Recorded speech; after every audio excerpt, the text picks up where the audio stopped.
Hello guys, ഇന്ന് നമ്മൾ ഉടുപ്പിയിലേക്ക് tour പോവാണ്. എല്ലാ കൊല്ലവും നമ്മൾ ടൂർ പോകുന്നത് തന്നെ ഇക്കൊല്ലം നമ്മൾ പോകുന്നത് ഉടുപ്പിയിലേക്കാണ്. നമ്മുടെ വീട്ടിലെ ബ്രില്യൻ്റ് ഹോസ്റ്റൽ ഉണ്ടായതുകൊണ്ട് തന്നെ പിള്ളേരുള്ള സമയത്ത് നമുക്ക് ഇങ്ങനെ ദൂരയാത്രകളൊന്നും എങ്ങോട്ടും പോകാൻ പറ്റത്തില്ല കേട്ടോ. അപ്പോൾ അവർ പോയി കഴിഞ്ഞാൽ ഒരു ഒറ്റ മാസമാണ് നമ്മൾ എങ്ങോട്ടേലും ദൂരയാത്രയൊക്കെ പോകുന്നത്.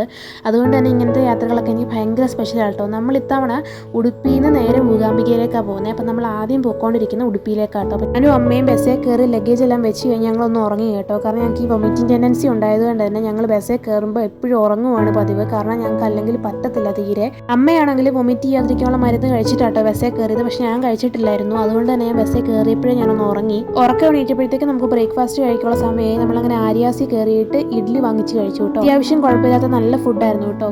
പിന്നെ ഏതൊരു നല്ല കാര്യത്തിന് ഇറങ്ങിയാലും വിളിക്കാതെ വരുന്ന അതിഥികളെ ആട്ടോ നിങ്ങളിപ്പോൾ എൻ്റെ മുഖത്ത് കണ്ടുകൊണ്ടിരിക്കുന്നത്. നിങ്ങൾക്കും ഇങ്ങനെയാണെങ്കിൽ നിങ്ങൾ മറക്കാതെ കമൻറ്റ് ചെയ്യുക. ബ്രേക്ക്ഫാസ്റ്റ് കഴിച്ചിട്ട് ഞങ്ങൾ പിന്നെയും യാത്ര തിരിച്ചു. നമുക്ക് വൈകുന്നേരം ഉടുപ്പിയിൽ ചെന്നിട്ട് അവിടെ സ്റ്റേ ചെയ്തിട്ട് പിറ്റേന്ന് രാവിലെ ആട്ടോ നമ്മൾ മൂകാംബികയിലേക്ക് തിരിക്കുന്നത്. നമുക്ക് ഏകദേശം 10-14 മണിക്കൂറോളം ഉണ്ട് കേട്ടോ ഉടുപ്പിയിലേക്ക്. അപ്പോൾ അതൊക്കെ ഞാൻ അടുത്ത പാർട്ടി കാണിക്കാം. അതുവരേക്കും ബൈ.